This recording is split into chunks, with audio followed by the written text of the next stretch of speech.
Punch-Drunk Fingerprints by Tamer of Dark Stars. Read by Kaiinbed. Relationship includes Draco Malfoy and Harry Potter. Additional tags include Fluff, First Kiss, Soulmate AU, Hogwarts 8th Year, and Draco secretly reads soulmate romance novels. Summary. In a world where every touch of a soulmate leaves a temporary heat mark on bare skin, Draco Malfoy suddenly finds his life devolving into a massive cliché because the boy who lived twice has no idea how to respect the personal space bubble.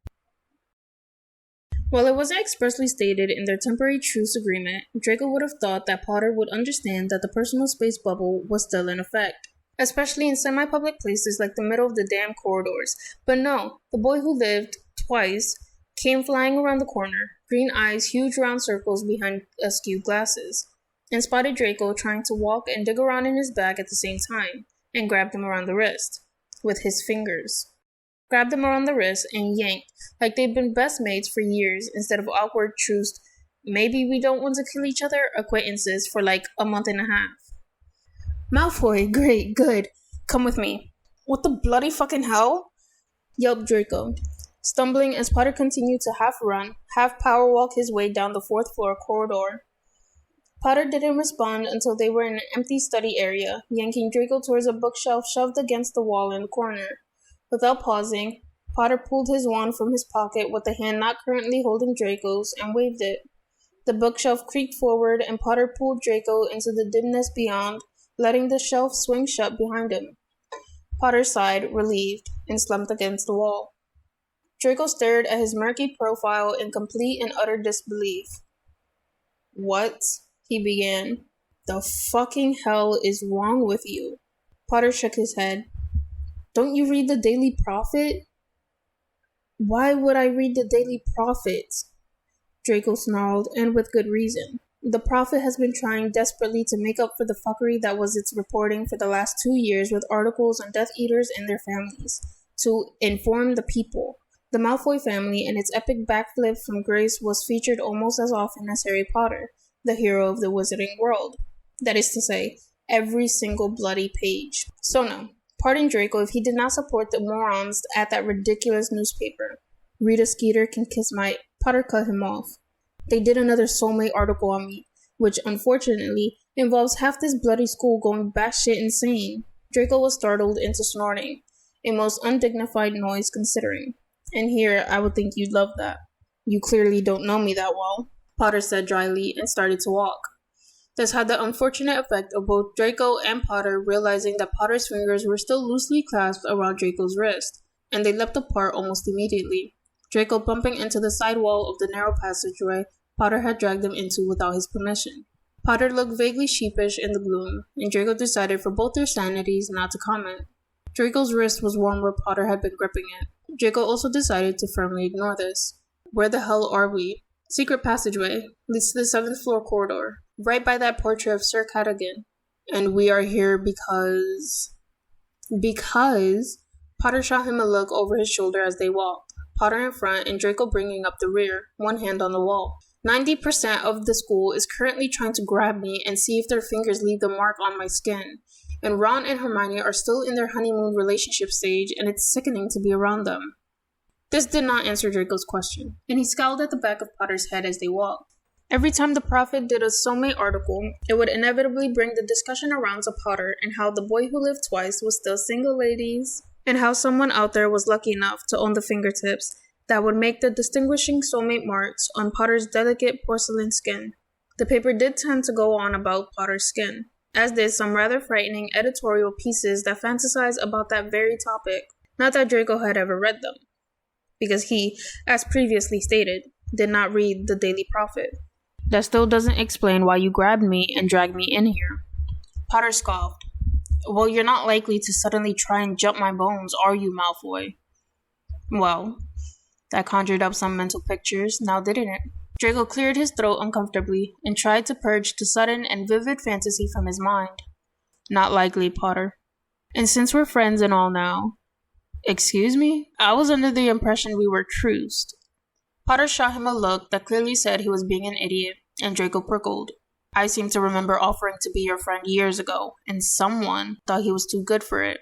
Potter sighed and stopped so suddenly that Draco nearly ran into him. Malfoy, come on. That was first year, and to be fair, you were kind of a git. I was not, Draco said instantly, folding his arms, and Potter snickered. You used to slick your hair back like some kind of muggle film star. Now that was just too much. Are you making fun of my hair, Potter? Draco demanded, scowling at him. You, when yours looks like you've just been... Draco cut himself off suddenly, realizing the rest of his sentence was about to include the words, shagged in a windstorm, and deciding that maybe that was not the way he wanted to take this conversation. Potter didn't seem to notice Draco's sudden lack of words and shrugged at him. I'm glad you stopped. I like it better this way. Then he pushed on the wall, which opened outwards into the 7th floor corridor, and stepped out onto the passageway and into the light, leaving Draco standing there for a moment, gaping after him. Did Potter just compliment his hairstyle? Ha! Fuck you, Blaze. People did notice. All the time Draco spent in the mirrors in the morning was worth it. Potter was looking both ways up and down the corridor when Draco stepped out of the secret passage and into the corridor proper. Draco took a moment to examine him from his stupid windswept hair to the casual muggle clothing he was wearing, and huffed irritably. Friends, Potter called them. After all this, they were friends. Draco reached down to switch his bag to his other shoulder, and something caught his eye. His wrist, the one Potter had just been gripping as he dragged Draco along on his evasive mission, was dotted with deep orange fingerprints. Draco stared at it for a moment, then for a moment longer. Bloody hell, he muttered, reaching up with his other hand and swiping his fingers through his hair. This was all too much. He couldn't handle this. Of course, it made perfect sense, and of course, it had to happen now, in this strange 8th year, after a war, after years of school rivalry, after Draco had saved Potter's life and Potter had returned the favor. Of fucking course. Potter, Draco snapped, already sick of the painful cliche that was his life as a redeemed villain in Potter's epic life story of adventure and romance. Merlin, they'd been truce for what, a month? And they were soulmates. What was next? Soul bonding? Mind speak? Bloody secret post-school undercover aura training missions where the only possible solution to the problem at hand was to fake a snogfest? No, Draco was having none of it. Give me your arm. Potter turned around, confusion flashing across his face, but held out his arm anyway. Draco dropped his bag on the floor, marched up to him, and grabbed his wrist, rolling Potter's sleeve up to the elbow. What on earth are you... Potter's words trailed off as Draco, with the tip of his pointer finger, traced his own first name in cursive on Potter's arm. It seemed to glow in the dying sunlight that slanted in from the window, somewhere between red and orange, pulsing with warmth against Potter's skin.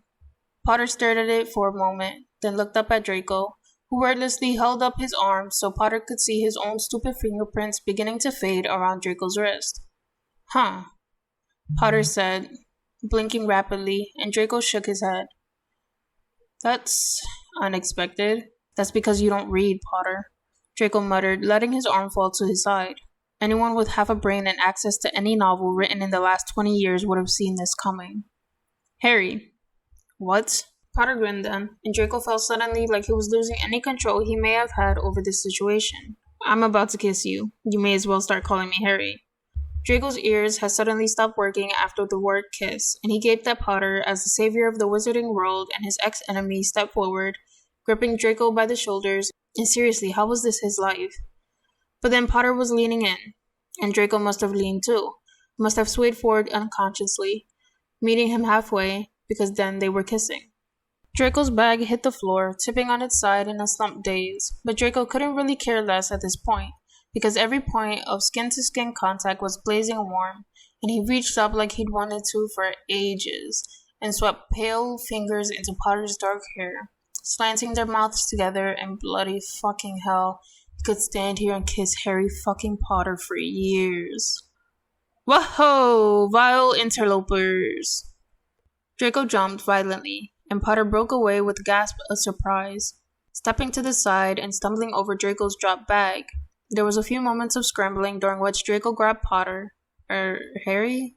Should it be Harry now? By the elbow and hauled him to his feet. They'd been interrupted by the portrait of the night. Harry had called him Cadogan, Draco recalled. who was scowling down at him and waving his lance. "I'll not have such a flagrant disregard for personal boundaries happening beneath me," the portrait's occupant shouted, and Harry snorted. "Pardon us, Sir Cadogan," he said, raising his hands defensively. "We were, just moving. Somewhere more private." "We were?" Draco asked blankly, and Harry shot him a glare. Harry, whose lips were bright, blinding red. Draco burst out laughing, clapping a hand over his mouth to stifle the noise, but it was too late. The grin on Harry's face was just as wide, and Draco realized suddenly that if Potter's lips were red, then... "Nice lipstick, Draco." Potter teased lightly, and Draco whacked him on the shoulder. Huh. This was surprisingly easy. The rhythm. Like it was right. Like this was what all the pigtail pulling had been leading up to. Plus, he just knocked Harry bloody Potter, and the world hadn't come to an end. So that was something. Cadogan was still babbling on about something or other, but Draco ignored him because Harry was still grinning, and the red on his lips was beginning to fade already. "Well, you're a failure, Potter," Draco said airily, bending to pick up his bag. Harry blinked, looking confused and a bit put out, when Draco continued. "You were trying to escape hordes of students trying to touch test you, and managed to run into the one person on the entire planet you're apparently destined to be stuck with your entire life." "Nice going, idiot," Harry snorted, stepping up close as Draco primly rearranged his bag on his shoulder. "Shut up," Harry said fondly, putting both hands on either side of Draco's face and leaning in to kiss him again. Draco ignored the fact that Harry had put both hands on Draco's face for the sole purpose of making handprints on his skin, and kissed him back because Draco was, in fact, a cunning and resourceful Slytherin, and two could play this little handprint game.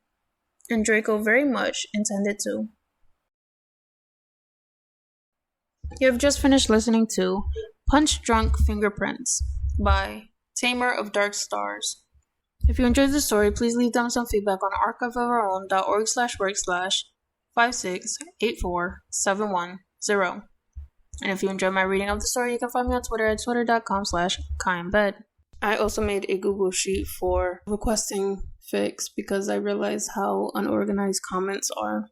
In the description and also in my bio, there should be a link to the Google Sheets. So you can request fics there, and I'll be able to get to them as fast as I can.